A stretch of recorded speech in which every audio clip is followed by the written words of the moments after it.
商业司的长官，还有商发院的研究同仁，以及在座的业界先进们，大家好。今天就由我来为大家分享这个议题。我的简报呢，总共有分成3个部分。第一个部分呢是前言，第二个部分是新兴服务业的形成与趋势，就是我们今天本日探讨的重点。接下来再来谈谈说，这些新兴服务的业者呢，他可能会面临到哪一些的挑战，以及我们有提出一些简单的因应对策，然后供在座的业界的参考。好，那在简报开始之前呢，我想问问在座的业界先进们，有没有想象过未来的世界呢是会长成什么样子的？好，那接下来呢，就带大家来看看哦，有一位法国19世纪的艺术家，他透过画笔呢，去描绘出未来的世界是长成怎么样子的。他想象说呢，100年后的世界，也就是现在，人人的家中呢开始出现扫地机器人了，可以帮助这些家庭主妇去清理家庭的一个清洁家庭清洁服务。那再来呢，就是关于是理发店里面呢也全面导入自动化的一个设备哦，就是顾客到店里面呢就可以透过这些机器帮他去剪头发或者洗头发的一个服务。那农场里呢，农夫呢也只要坐在一边就可以操作这些机器去帮他进行收割。那第3个呢是农舍里面的那个农妇呢，他可以透过这些机器就可以帮助他很快就获取到鸡蛋以及小鸡。那服饰店里面呢也不再需要有存货了，他只要等待就是顾客进到这个商店里面，就可以通过这些机器去帮他进行量身进货，然后呢再透过这些机器很快就可以取得他们的衣服。那邮差呢，也不用再去骑着机车或者是开车去送信，他只要驾着这些飞行器呢，就可以把信送到你家。好，那以上这些6张图呢，并非是前人他们天马行空一个想象哦，其实很多一个情境跟场景，在现实生活中都已经发生了。所以未来呢，会长成未来的事情或者世界会长成什么样子，其实都说不准的哦。10年之后呢，我们所处的产业或是职业是否都还存在，都是一个很大的一个问号。比如说像打字员啊、铁匠、电话接线生、国道收费员这些职业呢，其实在现实生活中都已经默默的消失了。然后呢，有一些外国的媒体，他也去预测说，像比如说报社的记者啊，或是银行的柜员、邮差等等这些职业呢，都会因为产业快速的变化而被淘汰。那也因为如此呢，新兴的服务业呢出现，或是产业的出现，也会使得就是未来以前从来没有的职业也慢慢的出现了。比如说飞船工作人员啊，或者人体器官制造者等等，这些职业都是以前从来都没有的，可能会因为这样慢慢的浮现哦。所以也因为如此啊，未来的我国服务业它会怎么走，是我们在座的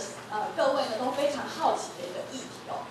那为了回答这个议题呢，商发院呢花了1年的时间，试图来解决这个问题。那我们通过怎么样的方式呢？首先，我们是去观察国内外大环境一个趋势哦，再比对说我国目前的现况哪些是跟国外一样的。那在这些大环境的趋势底下，我们再去进行情境模拟，然后推测出说未来或者是现在可能有哪些新兴服务业已经出现了。那再透过这些观察结果去归纳出一些它的未来的发展的趋势。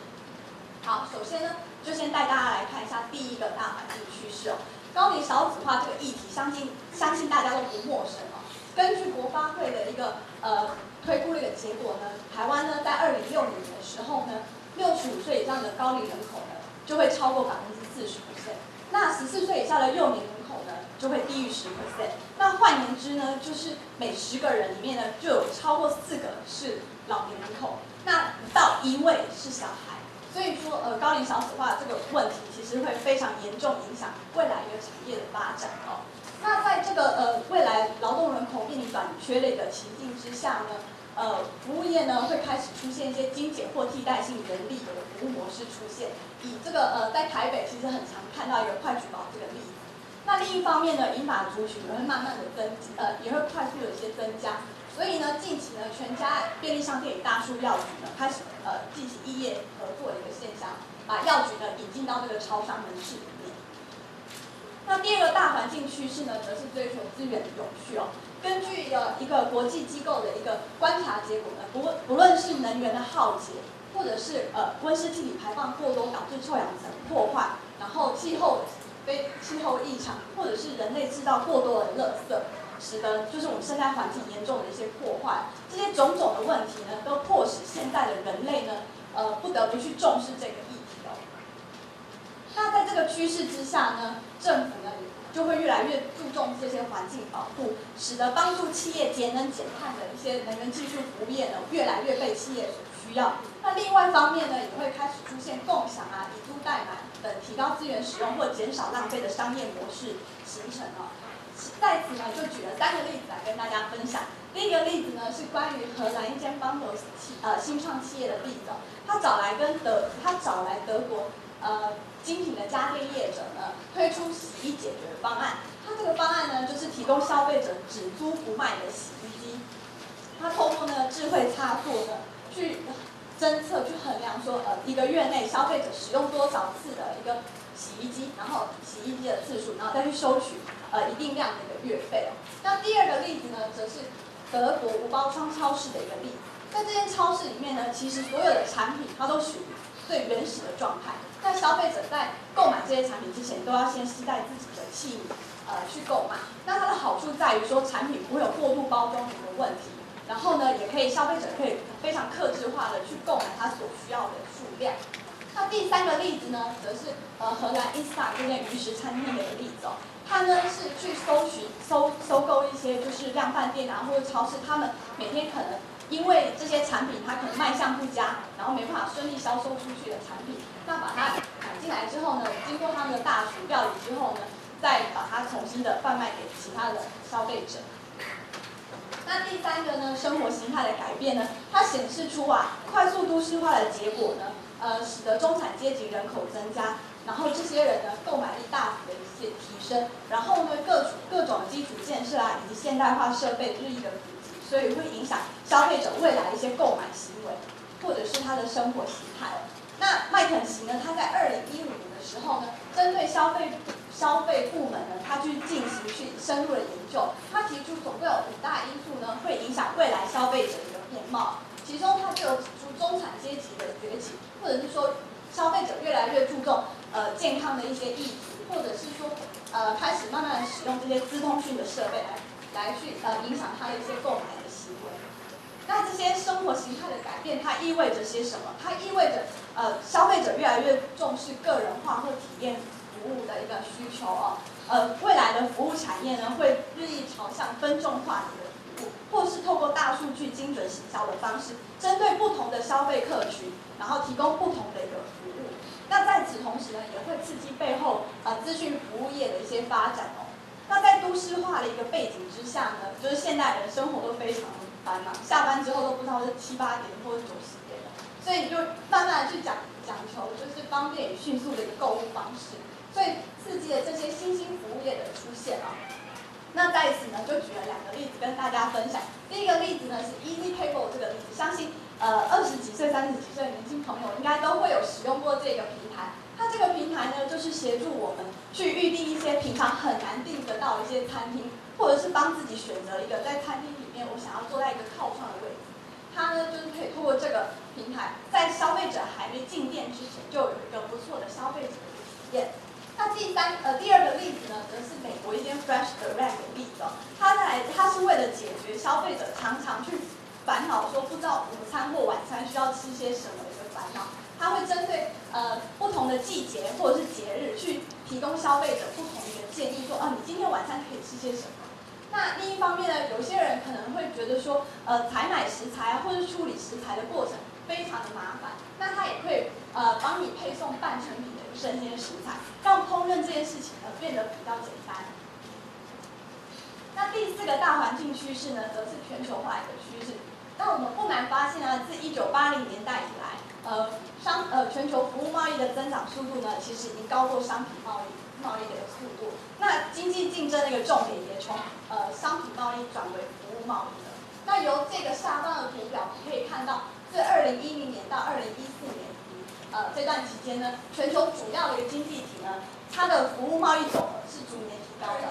虽然我们的金额呢比其他的大型的经济体来说金额比较小，但成长的速度其实是不容小觑的，在5年期间内，我们就大约成长了32% 左右。那这个全球化的大环境趋势底下，它意味着些什么？它意味着新兴市场的一些崛起，消费市场重心的一个转移。那脑筋动得比较快的一些业者他就会透过跨境电子商务的方式，将这些触手伸到这些新兴市场之中。那在此呢，我就举几个亚洲比较著名的跨境电子商务的一个例子。在中国大陆方面呢，就有大家比较熟知的阿里巴巴，然后或者是微信商城地区呢，则有它号称全东南亚最大的电子商务平台，就是叫做老达达这家电子商务业者。那老罗达这间电子商务呢，它则是标榜说它是推出一个时尚服饰的一个概念。那虾皮拍卖呢，因为现在在台湾其实推出免运费的一个商业模式，所以这间业者呢在台湾也越来越被大家所了解。那在台湾而言呢，其实有蛮多跨境电子商务的例子比如说电子商务的龙头 PC Home， 它其实很早就在经营跨境电子。那在这个台湾馆里面呢，他就去严选台湾比较优质的一些产品，比如说像哪些产品等等之类的，他就帮助这些产品呢外销到就是其他新兴市场地带。那再来呢，东京着衣的部分呢，则是主打日系平价的女性服饰所以在座女性同胞呢，就是对于这个品牌也相对的不陌生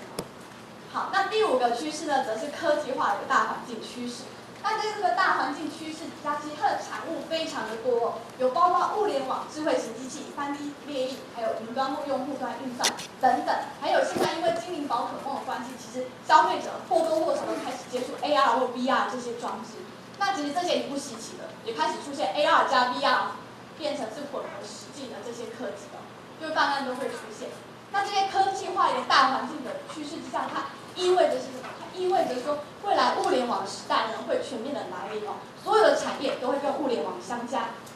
比如说，物联网加车子就会变成车联网，比如说类像 Uber 之类的。那还有包含智慧零售智慧物流、智慧医疗、智慧城市等等，这些呢都跟物联网有相互的一些应用的关系那另一个方面呢，科技化呢，它也会带动电子商务，包含行动商务，也就是华经济的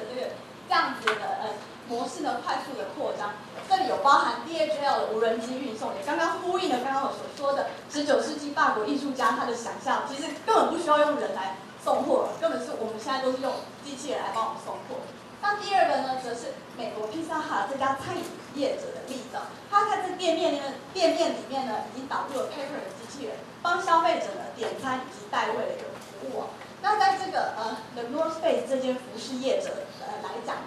来说呢，它提供消费者在雪地里面穿上他们家的衣服之后，再戴上这些 VR 的装置，就可以享受一个不同的消费者体验，好像他们现在人就在喜马拉雅山上爬山，然后享受这个美丽的雪景以及山景那经过刚刚5大趋势的一个观察以及情境模拟，还有推出哪一些的新兴服务业可能或是已经发生的一些案例，我们可以归纳出未来的新兴服务业的发展，可以朝向这5大发展趋势，分别是平台化、客制化、智慧化、绿色化以及跨境化这5大发展趋势。那商发院呢，也对这些趋势提出了一些相对应的例子供在座的业界先进们参考。好，那掌握这未来的新兴服务业发展趋势之后呢，我们也不免想要了解说，这些业者呢，他可能在拓展他的业务之中，可能会面临到哪一些的挑战？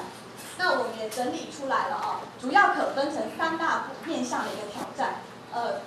比如说资讯面资金面以及法规面等等。那在资讯面方面，其实我们不难理解，这些新兴服务业者，他都比较属于中小型企业或者是属于微型的企业，因此呢，在收集市场的资讯、产业资讯，甚至不用说是国外的一些合作伙伴、法规等等，都对他们说是相对的困难的。那其实呢，网络上也有很多一些免费资源可以供业者呢去下载比如说商业服务业资讯网，或者是台湾经贸网等等，这些都有一些免费的资源可以去下载。那另一方面呢，其实我们也鼓励就是业界先进们去参加一些工协会或者是法人不定期所举办的企业协作交流平台。那我们呢都会邀请业者呢针对某个议题先来讨论那在讨论的过程中呢，可以透过经验相互的分享去降低彼此事务的机会，或者是呢在交流的过程中是找寻一些异业合作的一个商机那在资讯方面呢，其实我们不难发现，其实服务业这种东西它是比较属于无形的，所以就会有无形资产建价的这个问题显现了，所以不容易跟银行去贷到资金哦。所以政府呢，其实也提供了蛮多的资源，可以让业界来先进的来运用。其实大家不妨可以上这个青年创业及圆梦网这个网站，它在这个网站里面呢，提供新兴服务业者在不同的发展时期，比如说在创业筹备期，或者是说小头家时期，或者是准备要升级转型进行创新研发时期的时候，不同资金贷款补助的一些协助哦。那在最后一个法规面的部分呢，其实我们也常常听到业者跟我们反映说啊，法规需要调试啊，法规需要